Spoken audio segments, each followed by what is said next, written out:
जी अस्सलाम वालेकुम ख़वातीन व हज़रात। आज आपको मैं दो जहर के बारे में बताऊंगा। एक का नाम है यूरिया और एक का नाम है क्रेटिनिन। और ये जहर कहाँ से आते हैं? ये जहर आते हैं गुर्दों से।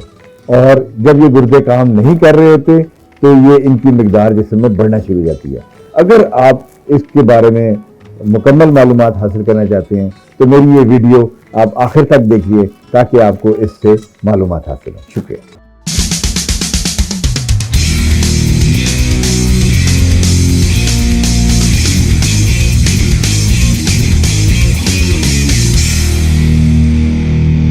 अस्सलाम वालेकुम ख़वातीन व हज़रात, मैं आपका डॉक्टर मोहम्मद राशिद खान शुगर के सफ़र में आपको खुशामदीद कहता हूँ। आज एक नए एपिसोड के साथ आपको खुशामदीद।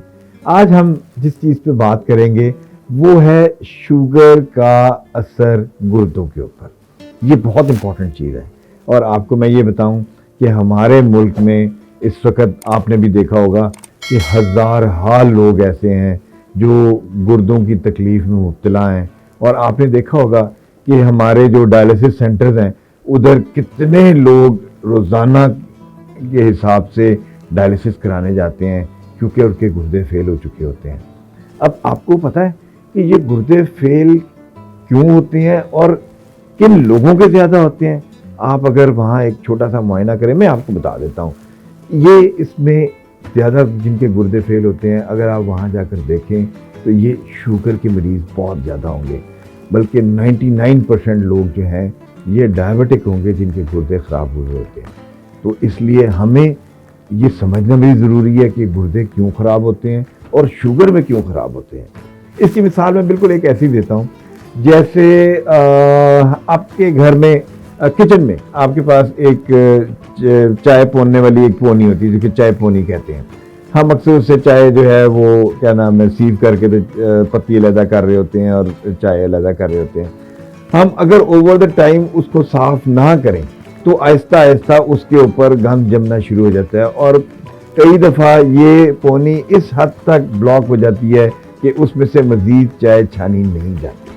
तो इसी तरह से हमारे गुर्दों के जो प्रॉब्लम है वो भी शुगर के मरीज़ों में ये होता है क्योंकि शुगर का लेवल बहुत ज़्यादा होता है और ज़्यादा शुगर जो है वो आ रही होती है गुर्दों में फ़िल्टर होने के लिए। अब एक ऐसा मकाम आ जाता है कि जहाँ वो कंट्रोल नहीं कर सकती उसको और गुर्दे उसको वापस नहीं खींच सकते। अब ये होता है कि वहाँ जो खून की नालियाँ हैं वो अपना आप छोड़ना शुरू हो जाती हैं और ये आहिस्ता आहिस्ता गुर्दे जो हैं ये फेलियर की तरफ जाना शुरू हो जाते हैं और इनके अंदर वो ताकत जो एक नॉर्मल गुर्दे में है वो कम हो जाती है। गुर्दों के दो जहर होते हैं, एक जिसको हम यूरिया कहते हैं और दूसरा क्रेटिनिन। अब ये दोनों जो है इनके ऊपर हमें बड़ी गहरी नज़र रखनी पड़ती है, खासतौर पर जब डायबिटिक पेशेंट हमारे पास आते हैं। उसकी वजह ये है कि जब ये बढ़ना शुरू होते हैं खून के अंदर, जैसे शुगर बढ़ी हुई है वैसे ही ये भी बढ़ना शुरू हो जाते हैं। और इसकी निशानी फिर ये नहीं है कि आपकी जो है कोई और प्रॉब्लम हो रही है, इसकी निशानी ये है कि आपके गुर्दे जवाब देना शुरू हो गए। और आपको मैं एक चीज़ बताऊं, जब भी क्रेटिनिन अराउंड को 10 के करीब पहुंच जाए, नॉर्मली ये 1 या 1 से नीचे होती है जो नॉर्मल लेवल है इसका, और अगर ये 10 पे पहुंच जाए तो ये इंडिकेशन बन जाती है आपके डायलिसिस की। इसी तरह से यूरिया जो है वो अगर 200 या 225 हो जाए तो वो भी इंडिकेशन बन जाती है डायलिसिस की। तो ये चीज़ बड़ी इंपॉर्टेंट है, हमें इसको प्रॉपरली देखना चाहिए कि जब एक डायबिटिक पेशेंट हमारे पास आया है उसके गुर्दों की सूरत हाल क्या है, उसको हमने कैसे लेके चलना है, उसके गुर्दे कैसे कंट्रोल करने हैं, उसकी शुगर, अब दोबारा से बाद में इस पर लेके आ रहा हूँ कि उसकी आप बुनियादी तौर पे शुगर कंट्रोल करेंगे तो बाकी चीज़ें कंट्रोल होंगी। तो इंशाल्लाह ये अगर प्रॉपरली सेटल रहेगा तो मरीज़ को आप बड़े आराम से आगे तक लेके जा सकते हैं। तो इसलिए ये मेरी आप लोगों से गुजारिश है कि जिसको भी डायबिटीज़ हो जाए या आपके अजीज़ रिश्तेदार या किसी को भी, तो आप फौरी तौर पे उसको ला के सारी टेस्ट करवाएं, डॉक्टर को दिखाएं।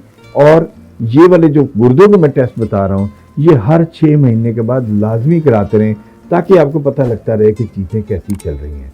तो ये चीज़ हमारी बड़ी ज़रूरी है। इसको मैं इसलिए बार बार जोर दे के कह रहा हूँ कि इसको आपने देखे, हमारे पास सिर्फ 2 गुर्दे हैं और इन 2 गुर्दों का काम जो है ना वो आपके ये दिन में कोई 18 से 20 दफ़ा ये आपका डायलिसिस करते हैं। अब आप देखें आमतौर पे हमारे जब आप डायलिसिस पे लेके जाते हैं पेशेंट को तो कितने पैसे लगते हैं, तकरीबन 5 से 6 हज़ार रुपया।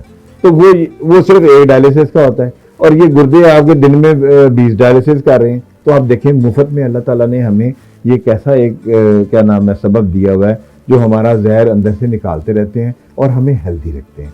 तो इसलिए मेरी आपसे गुजारिश है कि जब भी किसी को डायबिटीज़ हो उसके शुगर के साथ साथ उसके गुर्दों का टेस्ट जो है लाजमी तौर पे ये हर 6 महीने के बाद चेक कराएं ताकि हमें पता चलता रहे कि हम सही सिमत में जा रहे हैं कि नहीं। मुझे उम्मीद है आज की वीडियो आपको पसंद आई होगी।